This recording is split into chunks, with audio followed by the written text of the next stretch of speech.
Hi guys, we are live, and today we welcome Max Sinitsa to our Prism Method live, together with Liliia and myself. We will be talking about methodical learning and teaching in ballroom dancing. This is our 16th live, and as always, before starting, we would like to check if you can hear us well. So as people are joining in, please let us know if you can hear us. Also, Max, if you would like to say a couple of words, and also we test your mic in this way. Yeah, so if you guys can hear me and the mic is working, I'm very happy to be here. This is very cool to sit down with these two. We've known each other for quite a bit. And we also realized that we have very similar beliefs in the learning structure in dancing. I come more from the ballroom smooth background, and these guys are obviously come from the ballroom background, but I think we would like to show you that it's really not that different. Yes, correct. And then as we are waiting for more people to join, again, please let us know if you can hear us well, if you can see us well. Lilia, if you Yes, I would like to also say hi, and very excited to be here together with these handsome men this Sunday morning. And yeah, as always, type few words for us, guys, and let us know where you're watching from as well. As always, we're curious. Yeah.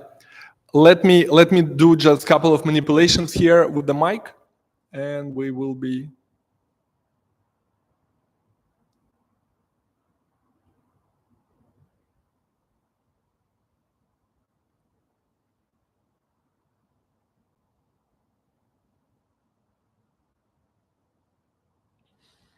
Right, more people are joining. I am not sure if the mic is working, but let's hope everybody can hear us well.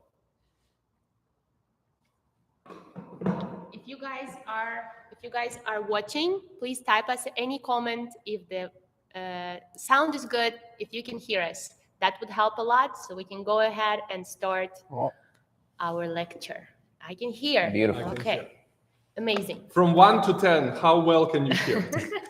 That will really Iaroslav help. likes his comments That on will the lives. no, that will really help, because the worst thing is that you're 30 minutes into it and then somebody says, "Oh, the video froze."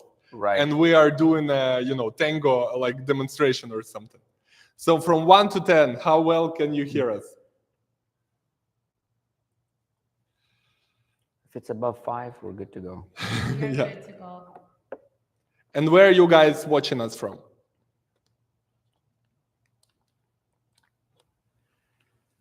Max, how much are you into dance education? Are you more like an educator or a performer? How would you call yourself? I am 80% educator and 20% performer. All right. I that's think I interesting. would split it to that, because when I had to perform, I had to, of course, be all into that department, but it isn't where I normally function well. Okay. Meaning, I have to really psych myself up to be in the zone, perform. This is about me. This is about a presentation. This is about. It's almost about the craft. Yeah, it's a And skill. then in the education department, for me, I feel much better when it's about someone else that I'm helping or teaching or coaching. That's where I normally, that's where I feel more comfortable. So Very interesting. Once I think we have 10 of a sound quality, so we are definitely great. good to go. Definitely good to go. All right, now we feel more confident. It's interesting because once Lilia and I, we were doing something, and then Lilia says, "Stop." She says, "Who even told us that we need to teach?" I actually clearly She does. remember that moment, because he was on a teaching trip and I was teaching here back home, and something just triggered me, and I was really Maybe someone. and something triggered me, and I was like, oh my gosh, there's so many great dancers, but not all of them necessarily can teach well, and Sure. as well as in any industry, right? But in ballroom, somehow we are first we are dancers, we are competing, but then the progression of our career, we have to become dance teachers. And this Judges. is like, judges. And- this and is why sort of do we like need to do that? cliche. Sometimes Yeah, and I I don't was know. like, some Nobody people asked. just shouldn't. Right. Yes. And it's not to say that they would be bad. It's just not where their expertise are or where their heart is. Exactly. Some people, I know for a fact that all three of us have had great teachers who didn't necessarily have the best results compared to some of the people that had amazing Yeah, results, that's true. who were not as good of teachers for all of us. So Yeah. Most definitely. And yeah. that's why we choose maybe not to go to them for lessons, right? So we went to the educators, not to the performance, right? Sometimes we have to do performance. of course. Yeah, that's interesting. I don't know really who I am. You know, I think educational part is good. I like that you can put some idea behind education, but also you can put idea behind the performance. So it's like if I need to perform, I will perform. If I need to teach, I have ideas for that too. Yeah, but I don't know. I am You're still figuring it out, I think. unidentified, object. Right. Yeah, I Right. don't know. Good. I don't know. I Good. think you like to create, so you are a very creative person. So Maybe. wherever it Lilia, what requires. about you? I think I'm a performer, although I enjoy teaching a lot. And I think the knowledge that I've acquired from my teacher helps me to be, I hope to believe I'm a good teacher as well, helps me to be an educator when I have to be. And I really enjoy helping other people. Like, it really gives me back when I can help and I can see the result.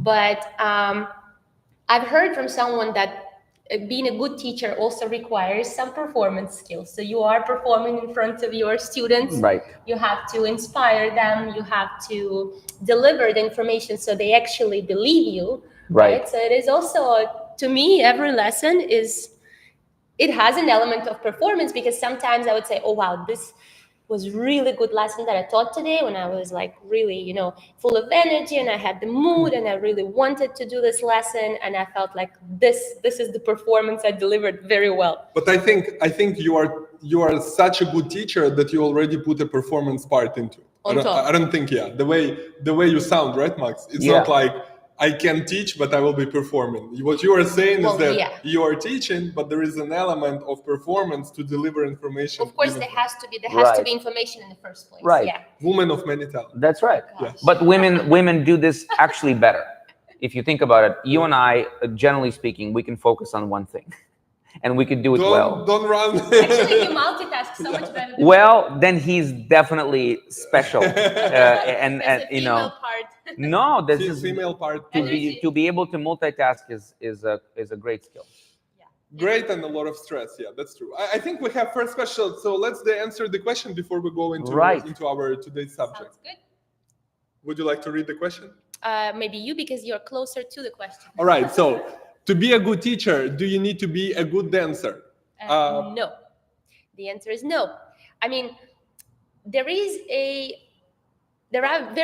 are many examples where there are great teachers and not as good dancers, for example, and vice versa. Like Max said, there are dancers who not necessarily became world champions, but they are amazing teachers, right? So it definitely helps, in my opinion, that if you have the knowledge, you possess the knowledge, and you truly believe in it, and that you experience it in your own body, this definitely helps a lot. So it not necessarily is good when you understand the theory, but you cannot apply it in your own body. So of course you have to test it in your own dancing, in your own body, but not necessarily that will sometimes reflect in the results or in how many people perhaps you're exposed to, right? So this is then we're drifting to the question what the good dancer is. Right. You agree with Lilia, Max? Generally I do, but I think what we teach and who we teach also matters. So for example, if you have somebody who's a good teacher for a wedding couple, might not be a good teacher for a rising star professional couple, because for sure. it's required a different type of experience. Like Yes. Liliia said, that I personally always liked having lessons with people that, besides being good teachers, but they had a lot of experience behind them. And even if they weren't as good of a methodical teacher, you felt a presence of experience that they could not deny when they touch you, when they talk to you, when they show you. It may not be, strategy wise the best lesson, but I certainly learned a lot in other ways. So and for somebody to give you advice, again, to give advice to a wedding couple and to give advice to a professional dancer is different advice, and it requires a different level of experience. For sure. So that's why it's also interesting. You can answer this question yes and no, because of that. So. All right. Well, let's get started on our today's topic, right? Which would be methodical learning and teaching in ballroom dancing. As Max said in the very beginning, that we found out that we believe in the same kind of structural approach to the, to the teaching. Max is an educator. Now we know it. Liliia is an educator with a performance, bit of performance into it. And I am undefined. Undefined. I don't know. I don't even know who I am. The jury is out still for you. I am the one who set up the camera today. Yeah. So I think that. So I will be saying certain things, and then I'm very curious how Max and Liliia, they will react, and they might agree or disagree with me. Not with me, but with what I have prepared kind of today, right? So three of us, for sure, we kind of agreed that the problem of an educational process that we do have is that there is some random learning going on and teaching based on the feelings. That's what we three kind of agreed, that the majority of lessons are not being taught from the perspective of like systemic solution to the problem, but it's just today I feel this, tomorrow I feel something else, and that information is being transferred and misunderstood and misinterpreted, and then this is the melting pot that we do have, right? Yeah. So then how can we come to a solution of that problem? Because that's definitely something that we have to do in terms of educational process. Through the educational process, then you can learn about performance and musicality and artistry and other things. But when you have so many components joining together, and we will talk about it later today, then you have to really know what you're doing. So our the point one for the solution is to have a more systemic approach to educational process that is not based on the feeling, right? That's what we kind of discussed previously, but based on certain knowledge, certain methodology, experience as well, but experience in having the successful results of an education, not just in my opinion, right? Not just like, okay, I've been to Blackpool, but I was kicked out from the first round, so I have the experience.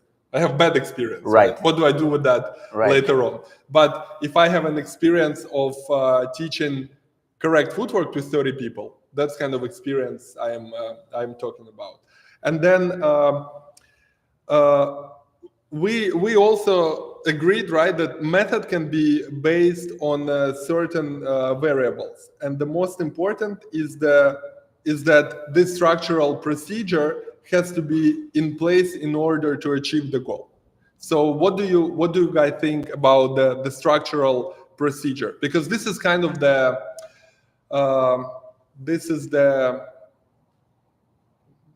definition of method, right? That you do A, B, C to have D as a result, right?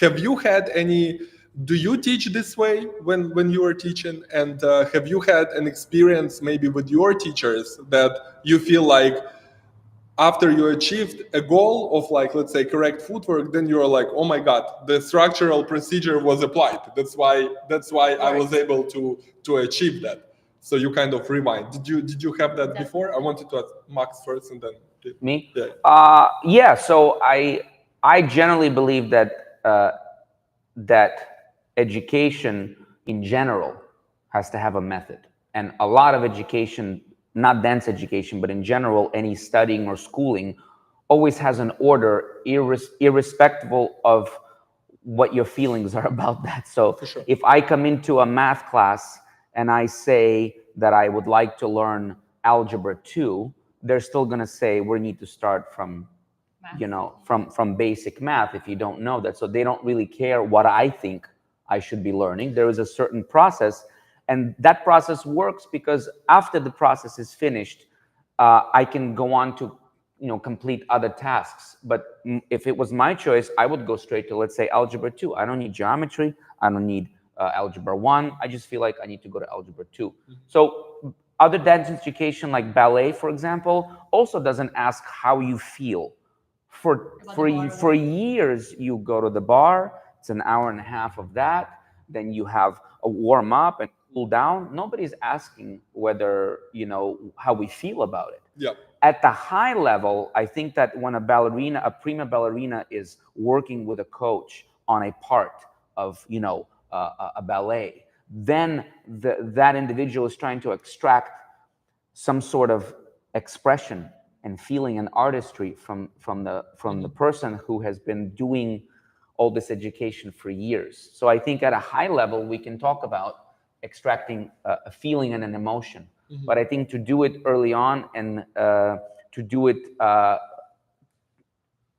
prematurely is where I have Did an you issue with did it. you have that experience in your when you were learning that you realized I learned it just because the teacher actually was following some method, not necessarily maybe announcing method to you, but you know what I mean? Yeah, I had glimpses of people that I think now, looking back, I think they had methods. But back then, to me, I couldn't wrap my head around what was their method because they never presented it to me. They just gave me a piece of it. Another person gave me a piece of their own method. And I wasn't mature enough as a dancer to put it together until a certain person came into my life who organized things for me. And after that, all the other education prior to that made sense because it was part of a collective system, and not only because that system was right and something else was wrong, but in general, what we did in ballroom dancing made more sense, and it wasn't incidental where this happens because of that. Everything was related. Lilia, what And about you? how many years did it take you to find- systematize? I'll tell you exactly how many. I started at 7, and at 24 is when I found that individual who later pretty much organized it over the years for me. So that obviously made me a better dancer and a better teacher. But from 7 to 24, Yeah. there you go. Interesting. 17 years. What about you? I had a very similar experience, and I would say that I started to dance when I was 4, and I haven't found any system in whatever I've learned. Well, obviously, you are a child and you're not as cautious about what they teach you, and you're just like doing the moves and having fun with your friends at the first couple of years. But I would say only when I was about 17, 10 years in, I started to realize that there are rules, right? So that there's some information you can copy and paste, and then it actually works. And that I'm a person who loves rules. I'm very organized, and I love to have some, certainty and stability in whatever I'm doing. I know that this is a pattern. I can kind of figure myself in these rules. So that's about 10 years in that one of the teachers actually also kind of Lilia looked at me, but I was not the teacher. yeah, he wasn't there. But he knows the teachers, and that really opened many doors for me, because I found again that one lesson I've learned I could then copy paste on other dances. Not necessarily I had to take another lesson, to do exactly the same in the next dance or in the next piece of my routine. So that was really mind blowing for me, and I felt myself really good realizing that there is a system. And Great. since So then, I was looking for it all the time. at some point, you guys have been exposed to this kind of structure, Yeah. right? That Right. you And instantly felt like that makes sense. Yeah. And then Right. we can And I think- use it elsewhere. I think that this, to me personally, that was a turning point in my career when I started to get results. Yeah. Because How as about a you? kid, I wasn't a very So successful for me, dancer. the individual that sorted it out for me told me straight out. He said, "Your results are going to go down, Okay. and they're going to go down for quite a bit, and then they're going to turn slightly up, and then at a very small angle, it's going to keep going up, and it will never stop going flat." Oh, cool. Where when he showed me a graph actually, where a lot of instinctual dancers or people that don't have a systematic approach, they spike up normally, and then they flatten out, and that Maybe just keeps, even decrease. maybe even slowly decrease, but usually flatten out. Where on the systematic graph, there was a dip right away. So the person that changes the system or changes fundamentally something, there's a dip for a year or two. You're talking results. I'm talking about results and even quality, quality. because you're changing, you're reorganizing everything, and then it just keeps going up. And actually, at the end of the graph, we surpass. At the end of our career, we surpass the people that have ultimately flattened out or dropped off. So it's a marathon type of look. It's not a sprint. Yeah. And so I was very interested in that. I didn't want a instant gratification or instant coffee, how we say it, where we a lot of times see that people just want a feeling and a result. So Yeah, that's very interesting. So there is a method out there, and then or multiple we methods. expose. Yeah, it can be. I think Max mentioned ballet, right? Yeah. I am often thinking, because my mind again works in a weird way. I constantly think about everything, and then sometimes one thought becomes to overtake the other thought. So this is where my focus really goes. And I'm thinking, how come? Because some of the ballet technique, in my opinion, biomechanically doesn't make any sense, really.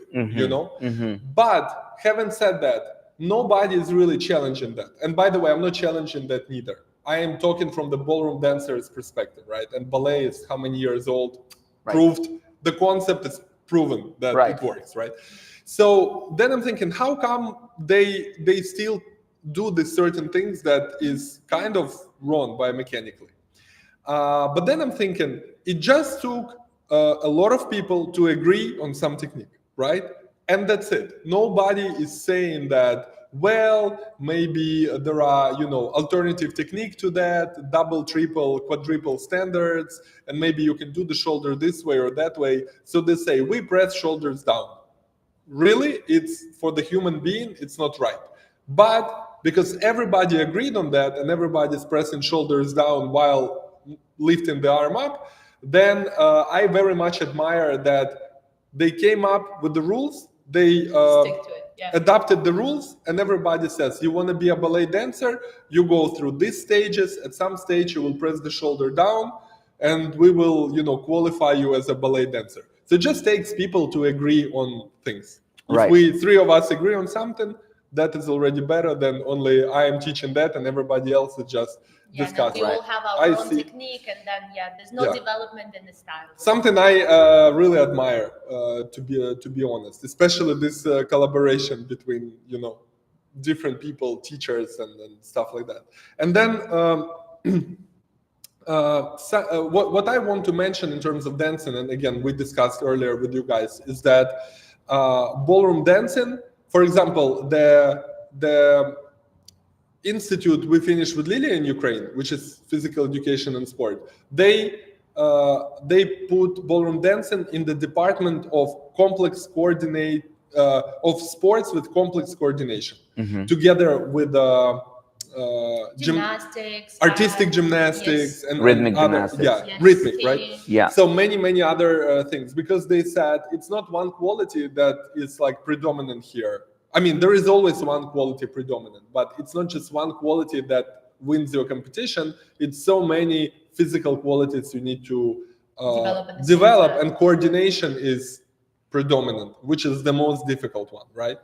Yeah, so then I think that it's important to understand, if we're talking about the methodology and how you can develop dancers, that because coordination, which is the most difficult one, is predominant, then we have to consider many factors on one hand, and on the other hand, it will be very difficult, right? So another issue that I think important as we're learning is that sometimes the skill or the move we're trying to develop is so difficult that we almost give up on developing it, right? So certain trust has to be there, trust for your teacher, for the rule and stuff like that. But then the issue that I wanted to bring here is that there is very often some kind of like replacement of correct technique, or you guys said like a double standard, right?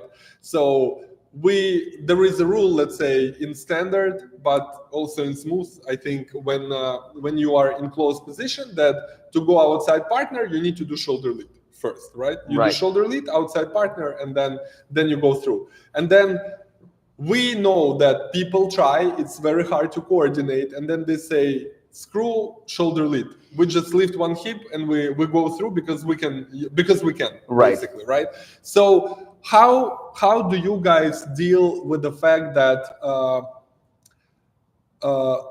sometimes people are leaning towards this like double standard, that of course we cannot agree on technique like ballet dancers, unfortunately. Maybe we will agree, right? At some point. But then how do you deal with that? And maybe Max, you can tell us, because our viewers, this is at least 16th hour that they hear about ballroom, right? Then you're coming from American smooth, exciting style. Are there double standards like that and kind of replacement of technique in smooth? In smooth? Unfortunately, probably even more than in ballroom, because I think the possibilities are quadrupled. Their root of something, because it's the possibilities of being apart, having different pattern. One partner is doing this timing, the other partner is doing that timing. In ballroom, we typically have very similar timing, aside from a few occasions, but the proximity is short. You're talking about being apart from each other, weight usage. So a lot of things can really go, off the wall quickly if there isn't something holding it together, a knowledge or an approach. So I think also when you said about, let's say it was about choosing how to do something, an outside partner or something. I think at the end of the day, we have to come back to the function of something and the look at the end of the day. So we have to weigh out, is the function going to disturb the look? Is the look going to disturb the function? Can we possibly have the function and the look maximum equality? Now that would be ideal, And I'll give an example in smooth. Of course, as we agreed, no individual references. But I'm teaching a couple. I'm already a troublemaker, so don't put me more in trouble. Let's stay clean on this. But this is a good example. I'm teaching a couple, a professional couple. They're in shadow position, lady being in front of the man on the right side. And they're doing an open natural turn, passing their feet in Viennese waltz. So it's 1, 2, 3, 4, 5, 6. Open natural, running finish. As the couple is dancing, I'm watching the whole choreography, and I notice this moment that on the second step, both partners put their heel down. So on the second beat of music, it happens to be a flat foot. In waltz. In Viennese waltz. And this happens a few times. I keep watching this moment again, and I thought maybe it was a mistake, maybe it was an error. Let me watch it again. It happens again. So eventually I approach the couple and I say, can you explain to me why your heel goes down on the second beat of music where you should have sway and, and all that mechanically? And they tell me that they had a coaching from someone who thought that footwork was optional. What? Let's make a quote. So let me repeat in case you didn't hear me correctly. that individual told this couple that footwork was optional. Okay. Literally, that word was used, and I thought to myself, okay, What a wonderful word. now I think we really went off the direction, because optional makes it with the weather. I mean, you want to do a toe, you want to do toe heel, you want to do flat. This is where I'm not flexible, in my opinion. This is where I will not be flexible in this idea. Same here. So not to say that it has to be that footwork just because I said so or because you said so, but because certain things cause that footwork to happen that fit that particular dance.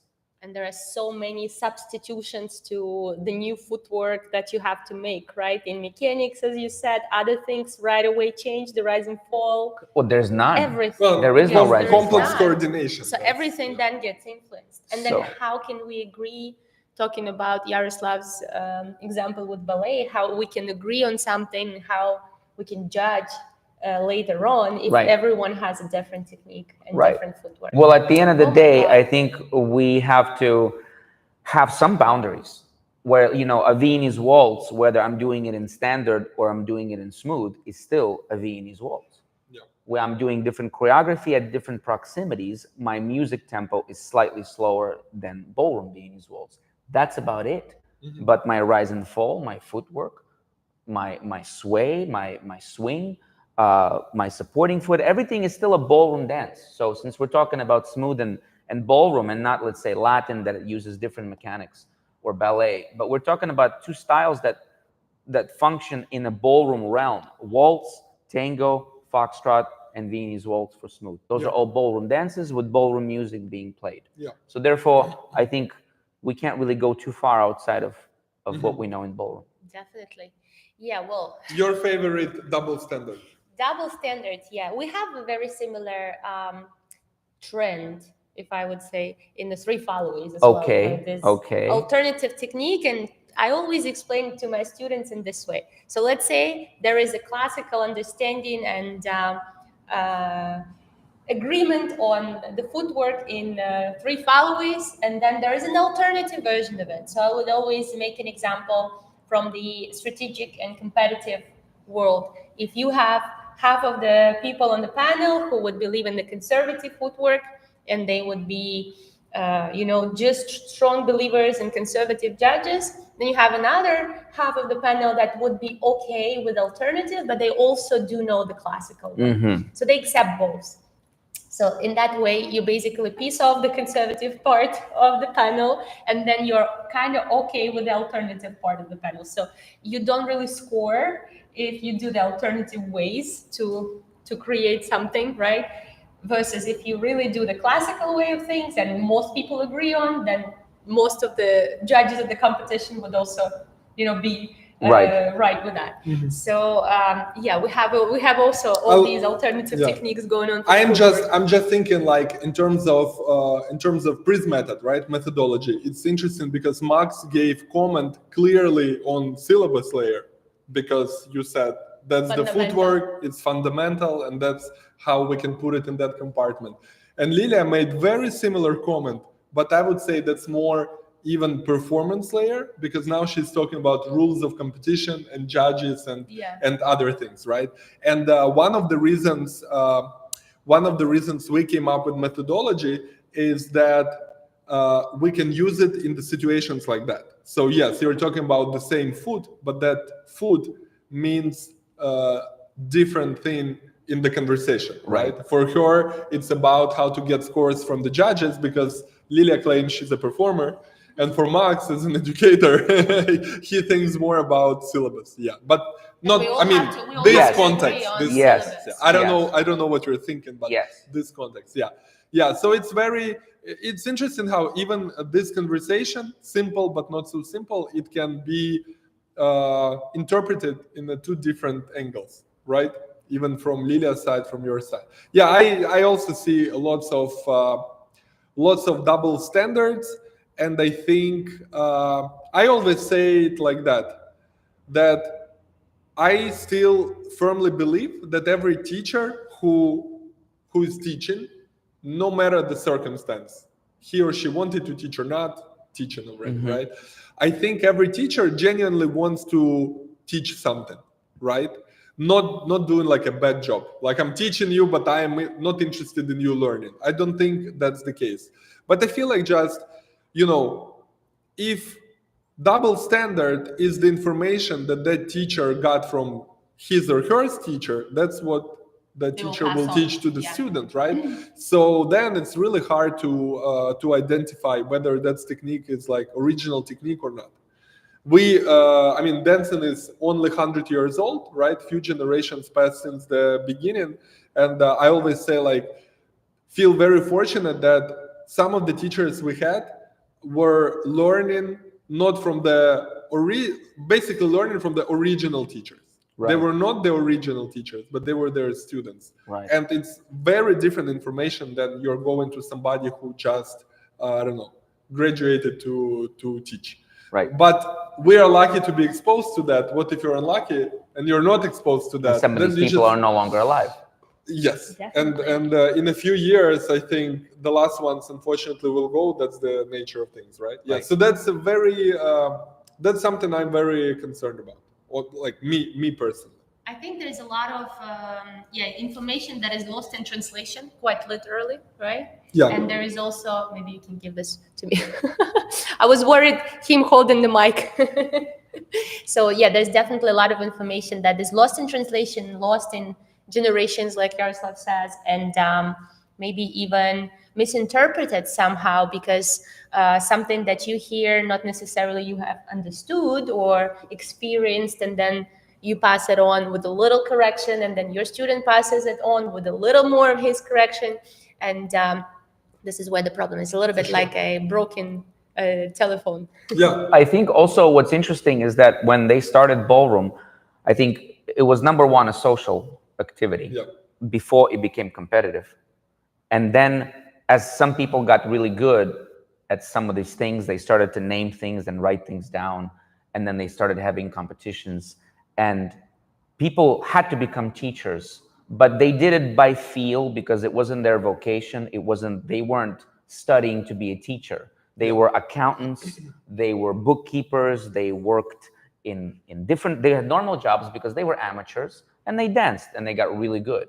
And maybe they went professional, but I'm just saying that generation taught by feel, because that's what they had.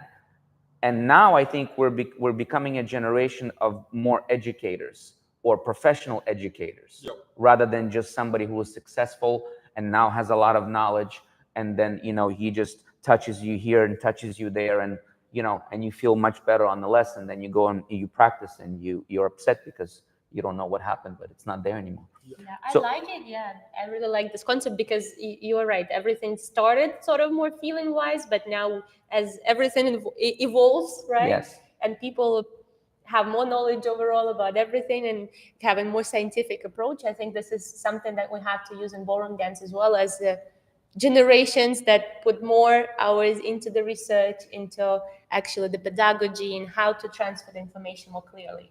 Exactly. Interesting point. We had on our platform, once it's released, it's coming soon, we will have some educational videos with Greg Smith. And we did have a video format interview lecture with him, right? And it was about the judges' perspective on the competitors at the competition. And we spoke about the technique book a little bit. We spoke about that, how it was originated.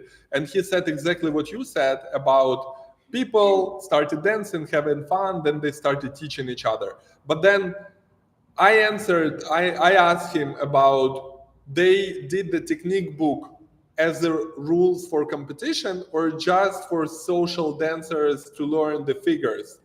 And the correct answer was the second option.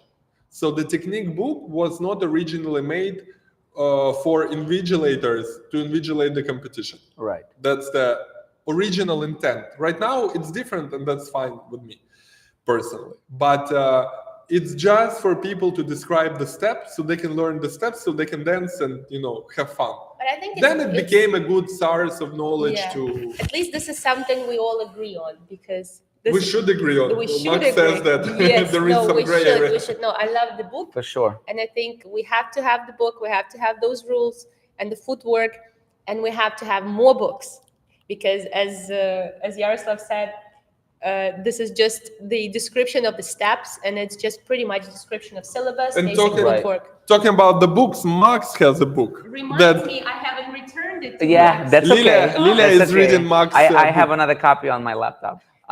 No, I mean, we all, I mean, I think you guys are doing it also through your teaching, but also through the Prism Method. You write stuff down. I mean, this is how you get it from your brain to something solid, and then you can make it virtual or whatever you want. But I basically, during the pandemic, I had a lot of time on my hands.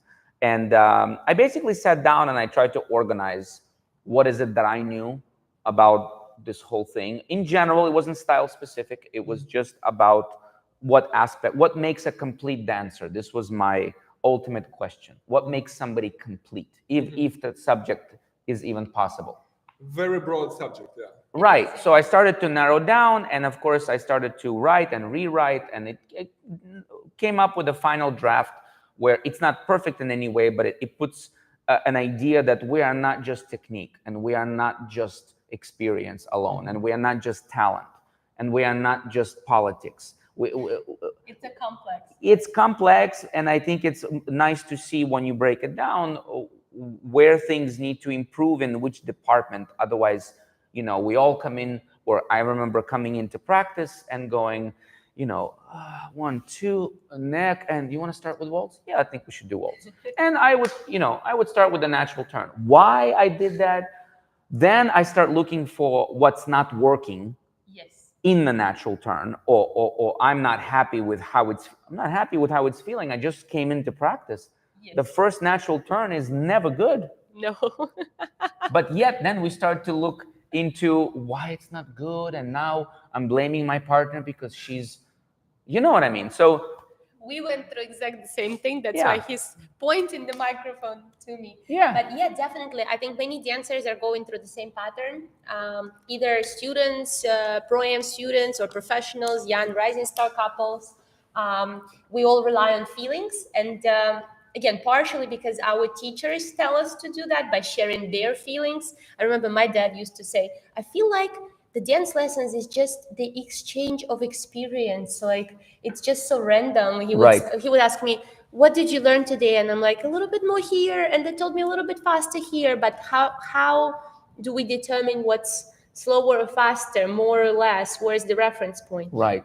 So it was always like exchange of feelings, exchange of experience. At that Blackpool, I felt like I wanted to do more. So I really pushed it. And that's why I'm first. And that's why you take lesson with me. Basically, this is how it works, right?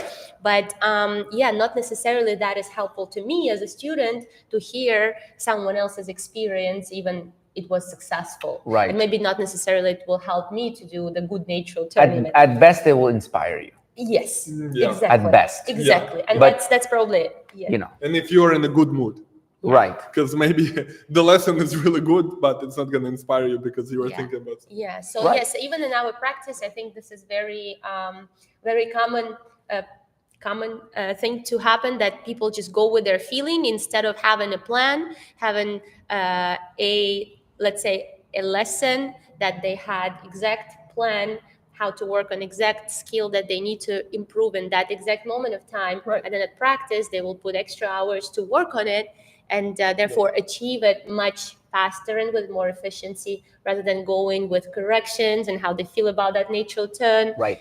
Yeah. So I remember I was having lessons with someone who said, you know, you're just fishing. You're always fishing for mistakes. They're not there. You're looking for them subconsciously, and you find them. Yeah. Obviously. So you start your practice, and then you're like, well, this is not feeling today as good as it was yesterday. So now you're working on something you really didn't need to work on. Yeah. But you're pushing off of an incidental situation that's not based on principle. So I think this happens when we don't have structure. So this is why when we're chatting, also I find it interesting that in ballroom, at least in the United States, because we both come from a different method of learning as kids, when you're in school in general, you're not taught privately. meaning one-on-one. When you're in school, everyone is taught the same order, the same subject at a time. And how you perceive it may be different, but math is math, English language is English language. So the same thing when we were young, we were part of a large group of people. Yes. I don't remember having private lessons until I was in my 20s. But you're talking dancing. I'm talking about, I'm talking about ballroom. But what I'm saying to you, the private lesson situation is very common in our line of dancing, in our type of dancing. Yeah. Where in other education, it's completely opposite. Whether you look at ballet or gymnastics or normal education school, it's not private. Never thought of it, but it makes a lot of sense. It's actually a group activity. You're part of a group. You all get the same information. And if you're lacking, you can choose to get some tutoring and catch up. Or if you're preparing for something extra, like curriculum, let's say. Correct. Or you can search for more information on your own nowadays with the internet. But I'm saying to this, the original setup is not a one-on-one plus multiple one-on-ones. 1 week I have this individual telling me one thing, the next week somebody else comes into town. I'm taking now that confuses me compared to what I learned. And so I feel Max also troublemaker like me. Yeah, but that's a little true. bit. That's true. We never thought about it from the perspective of general education. Like Max said, you go to the kindergarten, you go to school, elementary, middle, and high school. You go to college, then you maybe get an extra degree. So it's all very gradual and has as well the group format. Correct. And it doesn't mean that people can't be successful without it, because I know many people that never went to a higher education that are very successful in what they do. Okay, so that's not to say that you absolutely have to. However, in order, I think, to be a good educator, I think you do. And if we talk about being a good educator, not just a successful dancer, because that's a separate part. So if we talk about how do we produce the next generation or the current generation of dancers to be better, we need to be better educators. For sure. For sure. I just want to zoom out a little bit and then zoom in, right? So we started this conversation by saying that we cannot teach based on feelings. We have to teach based on knowledge and experience of like teaching experience and stuff like that. Right. And then we said that it's a complex, it's an activity with complex coordination, right? So to improve one skill, very often you need to use other skills and mention other skills too, right? And this is probably where it gets confusing for teachers and students as well, right? Just because for us, for Liliia and I, like teacher and the student, they are a part of the same process. It's just teacher is on one side, the student is on the other side, but we are involved in this exchange and we are in the educational process. So I think that's where the confusion is coming in, because not just one skill that we're trying to work with, but many things. So if I want to improve my footwork, I can't improve my footwork without posture, because the weight is on top and the footwork will not work because there is no body weight, right? And then we talk about rhythm. And then if we talk about rhythm, music is involved as well. So that's why it's so difficult. Partners. Yeah. So it's not because the dancers are dumb and we can't learn and teach, right? It's just because the activity is very, very difficult. And to make it look effortless, two bodies, one unit, like hand and glove, we have to really consider many things. So that's something we need to. That's what we're solving, really, right? Step by step. Yeah. And then where is the feeling? Is there any feeling in that circle, in that process at all? Because we can't learn based on feelings, but everybody understands probably that there is certain feeling into dancing, because dancing without feelings and emotions and everything, that's not really. And we get substituted by robots. Yes. Or we have world champion that is dancing and everybody's falling asleep. Right. Hypothetically. Right. So how do we put feeling and emotion into it? Where is that compartment? in your opinion? Well, I think we can use we can consider a place for feelings when we're trying to learn. So in the process of learning, I think knowing a difference in feel between right and wrong, or what is being asked versus what you already did, that's important. You can't shut that off. Yeah. Because if we just do it based on what we see in the mirror, that's also biased, because we sometimes see what we want to see. You know what I mean? So, we look at our own videotape. I know how a lot of us don't like to look at our own videotapes because we judge ourselves and all that stuff. So the feeling, it has a place, but I think that if we come from a place of feeling in order to get feedback, I think that's when it goes wrong. And when we are learning from feelings, I think that's when it goes wrong a little bit, because feelings are not concrete enough. Today I have this feeling, tomorrow I have another feeling, The leg and hurts. my partner has a different feeling than what I have, or we have the same feeling one day, but second day we don't agree on in feel. Yet the mechanics or the complexity of something is still there. Sure. So I think we can use it as a tool. And I think on a competitive level, if you talk about even a pro-am, amateur, or anybody who's competing or performing, so to say, I think I will be as actually, I'm a little bit, what's the word? I'm a little bit harsh about this, but I think that sometimes I never felt that I am required to have a feeling as a performer, as much as I have to do something in my body in order for the onlooker to get a feeling. So I could be checked out, technically speaking, but if I am very much in tune with my body and I am very coordinated, I can produce a feeling in the onlooker. So that means that, now, would I selfishly like to also feel good? Of course, but that's a different question. Secondary, yeah. But Right. then what makes you feel good? That's different. Exactly. Or we discussed when sometimes we're competing, and I know you've had this experience where we are not feeling well, we are sick. Some of us, we've been throwing up before the final or whatever, or we're not in the right place, both partners, one partner. And then after the competition, people are coming up to you and telling you how amazingly you danced that night. And that was complete opposite to what you felt. So then where is the truth in terms of what they saw versus what we felt? So I think there is a disconnect there, and we should respect it. So Yeah. So not necessarily you have to feel good when you're executing the move. Let's say you're working on your footwork, on your mechanics.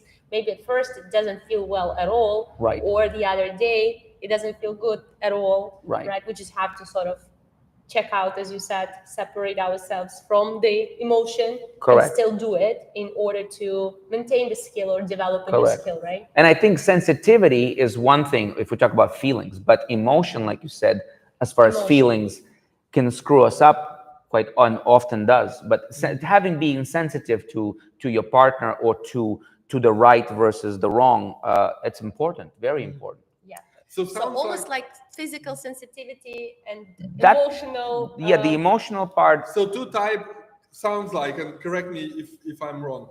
Sounds like there are two type of feelings that lead to two different results, and one type of feeling should spark a sensation about the movement, and this is how you learn the movement, right? And this is really part of educational process, Right. And another type of feeling, it should spark an emotion from the audience, right? And those are two different feelings. And perhaps it would spark an emotion in And yourself. Correct. maybe in yourself Correct. too. Perhaps it wouldn't. But now it depends, like Max said. Do I want to be detached from my performance, or really I want to be so much into it? I think that's very personal. I think that's yeah. very, very interesting Right. idea. Sensitivity. But the feeling cannot be at the center of our development. This is The core is not about the no. feel. I think I think a lot of times really good teachers who have been successful teach from an ultimate position. So they have the skills, the coordination, and the feeling of whatever they're teaching. They are coming from an ultimate. Now the student is not at that not there. ultimate. Now we never meet because even though we're on the same lesson, we don't connect. Because I want what is being done in front of me. You hear the words. I but hear you the don't words, I relate. touch it, Yeah. I look, all the senses are involved, and yet I don't understand it. Fundamentally, I don't understand it. Yeah. I'd like to, and then they come from a feeling where, from a place where when they're showing it to me, they're feeling great because it's them. So they are having a good experience regardless. So I think a lot of times a teacher has to be careful that we don't stay at the ultimate place, because we got there a certain way and we got certain skills, and now we have to teach somebody who is more or less at a different place. Definitely. And we usually never meet. Definitely. I think that this sensitivity, we can call it awareness as well. So we have to be very aware of what our partner is doing, what we are doing, what the student is doing, right? Without emotionally getting involved, Yeah. not being upset, not criticize, not judge ourselves or our partner, our student, yeah, from like emotional perspective. Right. And then, but still be aware that they might be, emotionally not there. Of They course. might be physically not feeling that. So we have to constantly scan, but not put our emotion into the learning process and sometimes into performing process, because that would sometimes stop us from doing the action that we need to do. Yes. Actually performing the dance, which is still a physical activity. I think at a very, very high level, I think they can all meet. I think, should. right? I think that once the technical part and the knowledge and the skill and the performance level, it all at the end has to meet up there ultimately. And if it does, then you've had a fantastic, performance or a career, if you keep doing it. But we cannot start from a place of a feeling, I think, and we often do. Definitely. I myself had lessons, I'm sorry, where they taught me that I have to feel this passion in the Spanish drag, looking at my partner. And Right. frankly, I didn't even like my partner back then. So that would be so irrelevant for me without knowing the mechanics of the Spanish drag, right? So things like that. And I think this is very common. But on a higher level, of course, understanding that, okay, this should feel light, and I have already the knowledge, I have the mechanics, I understand where my partner is, I know all these fundamental things, and maybe I'm looking for that feeling or I'm experiencing that feeling. Yeah, but Right. that is definitely on top of the pyramid, as you said. Right. It is a very interesting conversation. Very interesting. Yeah, I very much learn. I am learning as I'm speaking, and I think that it is very clear to me personally that there is a method how you teach. That method cannot be based on feelings, right? Just based on what you guys were saying, and I said something too a little bit. The feeling is not at the core of it, and then feeling can either give you a sensation of the move, or it can give you or others an emotion about what you are doing. So this is really good, because I think a lot of misunderstanding and confusion comes where feeling really overtakes, compromises the lesson, let's say, right? From the teacher's point of view, and then student's point of view too, because teacher is teaching the feeling, like I think Lilia mentioned, some Blackpool, I felt great, so for 59 years I will be teaching that feeling Right. from that one final. Right. That is a true story. Really makes very, very little sense. Okay, if you have a student who is making the Blackpool final, let's say, and maybe that student says, what did you feel when you made it, or like, let's say I am about to win, I don't know, US championship, right? And then I have a teacher who won US championship. That's a fair exchange, like you said, one level and another level. Right. This is where we can meet, and I can ask, how did you feel by winning? Should I go crazy or I should be detached? Right. That's relevant. But when I say, yeah, it was great Spanish drag because I won, and then you are not going to make the semifinal, but I will be teaching you that emotion, it makes like very little sense. Yeah, I very much love in this conversation, honestly. What would you guys say, like, what is the problem of a dance lesson? Like not this days, just that the information is misunderstood and a lot of feelings are involved, or I think it's a little more complex than that. I think fundamentally the problem is that the people that are there to learn, so the student, regardless of whether they're amateur or professional, but the couple or the individual, from what I notice, are usually coming in knowing what they want to learn. So they already feel that they have an idea of what they should be taught. And you think it's good or bad? I think it's bad. Okay. And again, it's not that black and white, but I think it's not advisable. Because when you're open to everything, then I think the possibilities are greater. But if you come in, you know, telling the teacher that this is the issue we're having, or the teacher specializes in a certain area of dancing, so you kind of stay within that subject, that's really a weird thing. That's like going to the doctor and saying, you know what, I was sitting at home and I diagnosed myself with pneumonia. Can you give me an antibiotic? They haven't diagnosed you. You think you have pneumonia, but you know, it doesn't make any sense. So sometimes we self-diagnose, which is not necessarily the actual, maybe the problem. We just think it is.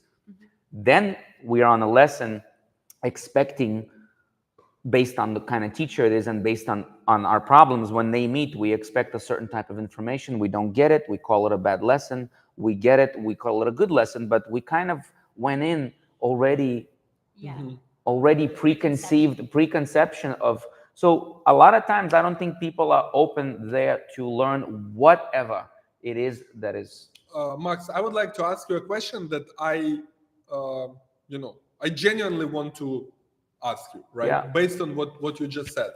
And I agree with what you just mentioned, that many times the student, whether it's professional or not, they have this preconception that they don't know what they're talking about, really.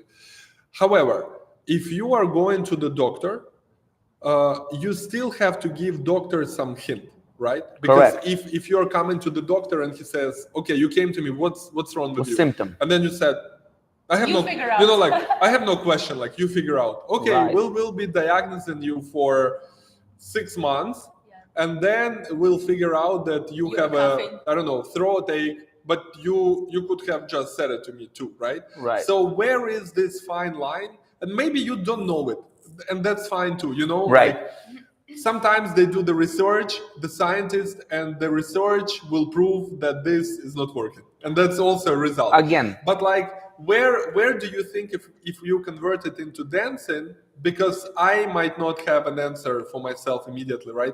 Where is this fine line between you have to come to a doctor saying where it hurts, but you still need to rely on doctor in terms of the treatment, right? Because Right. also I heard, and I know myself as a student, I come in and I can say what is wrong in a way, right? I might not have a solution to that. Right. But if I feel uncomfortable, I don't know, butt sticking out on this step, I say that. Why are you here? Because my butt is sticking out Right. when I'm going backwards.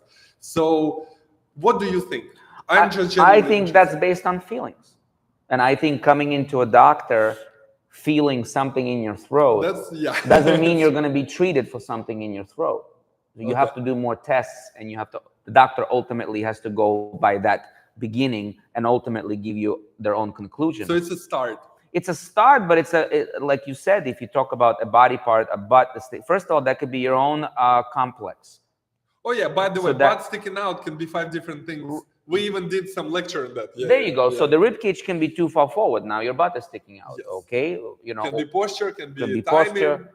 Correct. Could be relationship to partner, or could be just that's yeah. That could be just that your body parts are proportionate a certain way, or you have a complex about it because you were told that your butt is sticking out. Now, yet you're doing another lesson and you're saying my butt is sticking out, and they can't see it. So that's a sensation or a feeling that's not real. So I think you're right. We have to also come in with something, but it's also a lot of times based on feeling.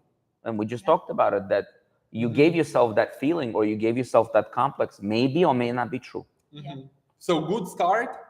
To start, you have to speak out, but have to then give some room to the fact that it might not be exactly what hurts. I think you have to voice some concerns or questions. I think logical questions are great. Yeah. For example, why do I look better in practice than I do in competition? That is a pretty clear why. So then we need to look at a video of you competing and practicing or live, and then we need to come to a conclusion. why? But that's a very kind of a clear question. Not, why is my partner heavy or feeling heavy to me? That is, to me, that's first of all, a feeling. Yeah. Second of all, it's broad. Mhm. It doesn't have a target. And then, the teacher does, I don't know if I was the teacher on that side, I don't know what to answer to that.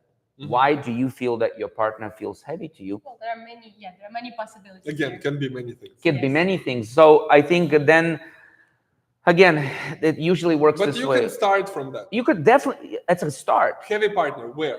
Why? Exactly. Which moment? Exactly. And now it depends on the level of the teacher and the educator. So for example, if a student comes to me and says, my partner is heavy, let's say particularly in that step, and I take the partner and I dance with them and I say, no, it feels good to me. So do we have a solution?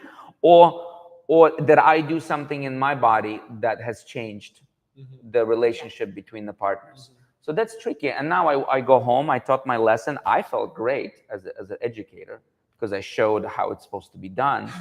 You felt great as I a felt performer. great as a performer. Also, I think I feel great as an educator because I think I taught a good lesson at that point because, And the obviously. key word is you felt. I felt. You I felt. felt. I went home and I was very satisfied. And yet the couple is the next morning is going to be having the same issue For sure. because I didn't really teach anything.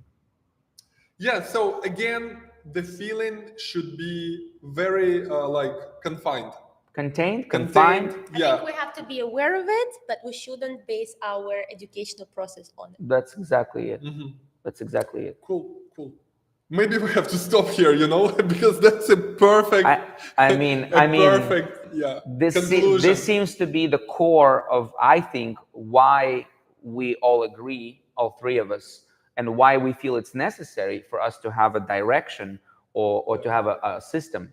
Because I think fundamentally it's because we were taught based on feelings, and we got confused along the way, and it made our journey rocky. Yes, it was still an experience, but I think every generation has to become better than the previous generation. That's how usually kids are supposed to be better than their parents in real life, ideally.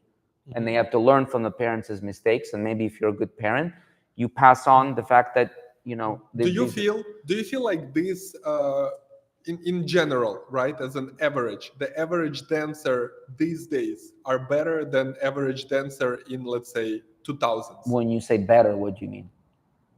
Oh, the whole full package, let's say.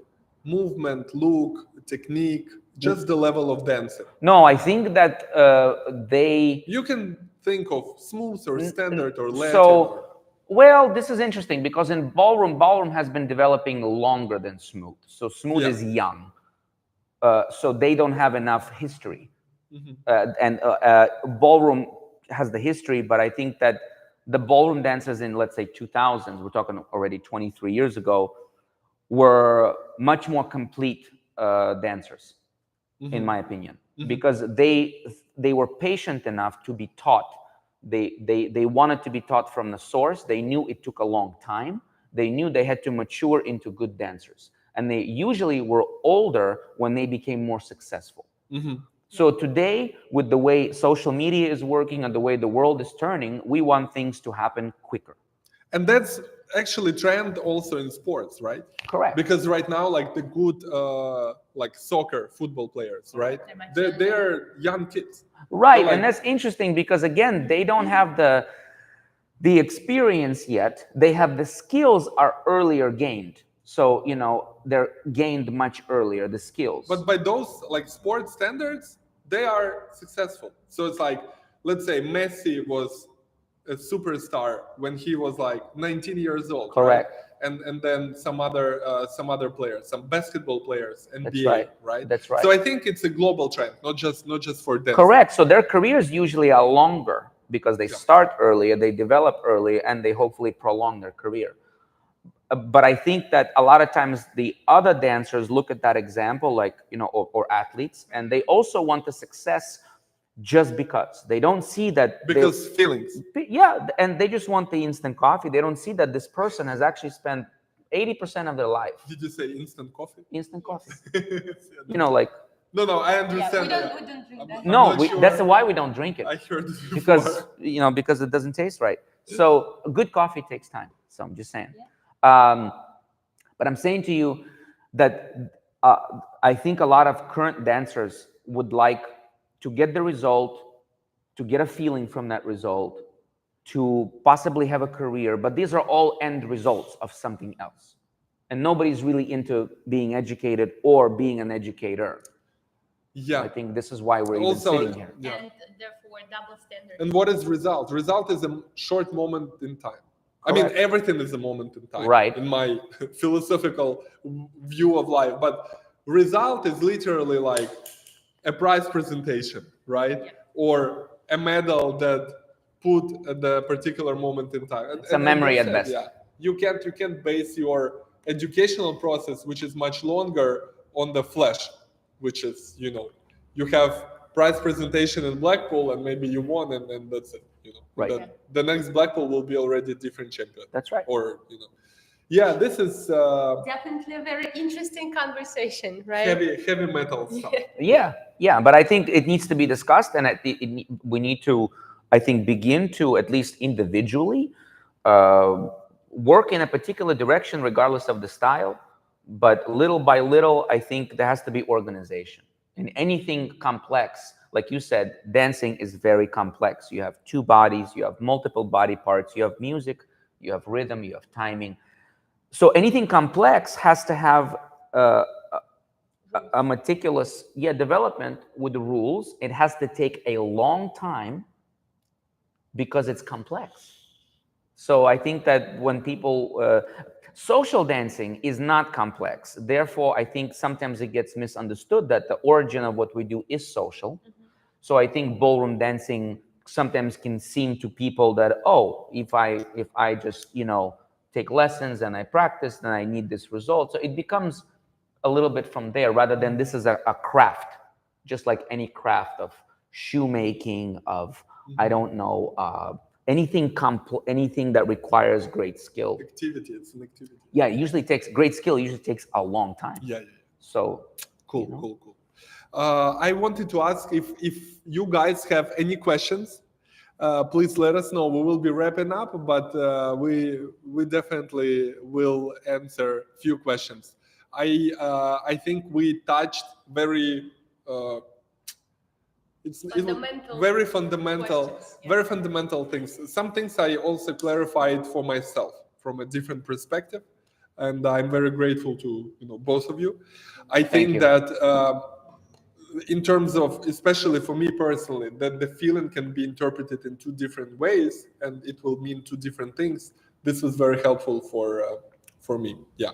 And if I may say, like when I was on the performance side, I would say the detachment, if we're talking about competition, to be detached is much more beneficial than to be like attached to yourself in that performance. Yeah, because you are too emotional, too out of control, and Many things can trigger.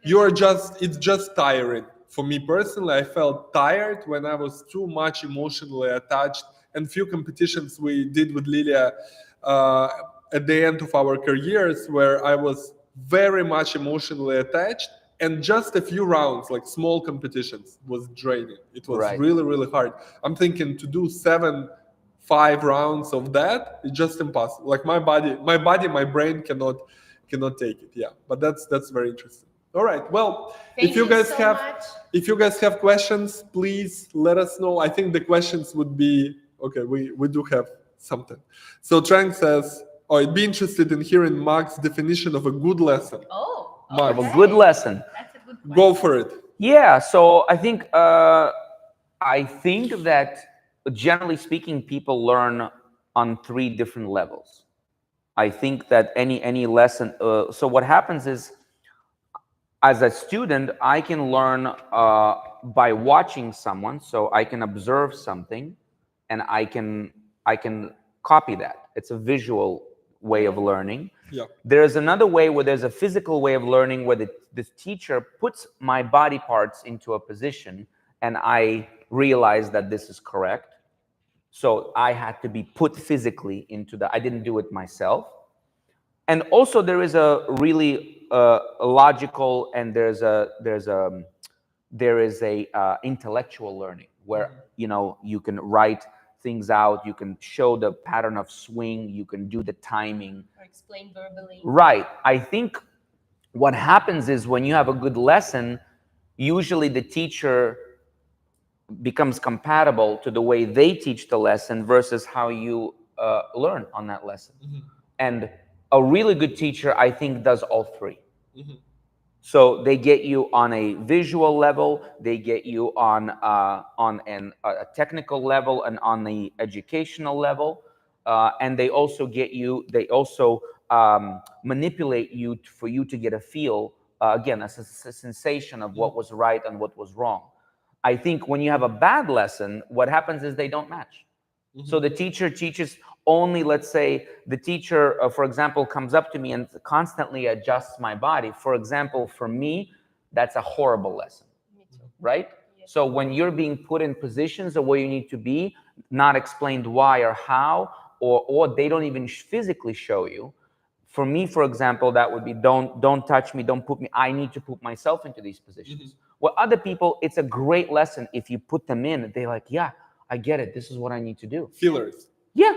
They're feelers. They get a sensation. So it's not good or bad, but I think if they don't connect, the teacher usually has a good lesson regardless, meaning they're giving the lesson, unless they're very sensitive to how they gave the lesson. But the student can usually tell if it was a good lesson for them or not.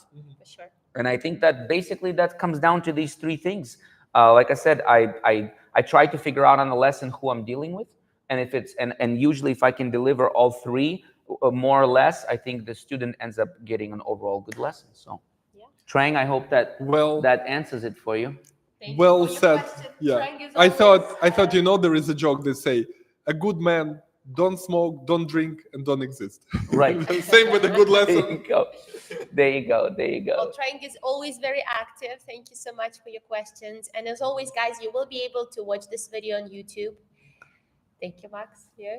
And watch it, rewatch it, share with your friends.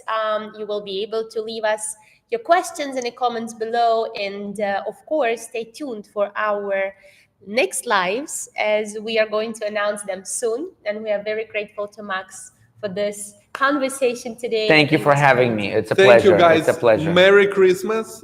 We know that many people are really busy because it's just holiday a week, season, a week before the Christmas, and it's Sunday. So we appreciate everybody who tuned in. We do know that so many people will be watching it pre-recorded. So we're wishing you Merry Christmas. It's December 2023. Yes, almost January 2024. Yep. We have Christmas tree. No snow in LA as usual. Not yet. It will snow when everybody will start doing a good lesson. That's right. That's right. I was just about to say. So thank you so much, Max. It was thank you. Great conversation. Thank you Liliia. very much. Yeah. Thank you. I, as I said, personally learned a lot and looking forward to other conversations. Absolutely. Thank you for joining us. Happy holidays. Bye-bye. Happy holidays, guys.